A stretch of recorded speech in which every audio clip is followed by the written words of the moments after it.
Nag-apply ako sa Spantran. I spent, ayan, ito na. My friend, isasabi ko na ba yung mga amount? Yeah. Okay. Chinek ko talaga yung email ko, guys, para sa inyo. So, mag-watch kayo, ha? I-share nyo para naman may idea kayo, no? Huwag muna kayo mag-loan, okay? Huwag muna mag-loan. My gosh. Hindi pa to point ng loan. Sasabihin ko kung kailan.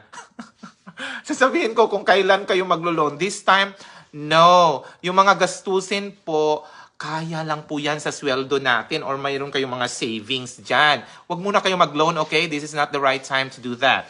Okay, number 1, FCE or Foreign Credential Evaluation sa akin Spantran, I spent $405. Ayan. Magkano ba yung mga $400? So, i-times yan sa 56. Yeah, may shadow talaga. Okay lang yan si shadow. Normal yan, no? Sa physics, may shadow talaga kasi the light is in front of me. Charot lang. Oh, I blocked the light kasi. Ganon. Oh,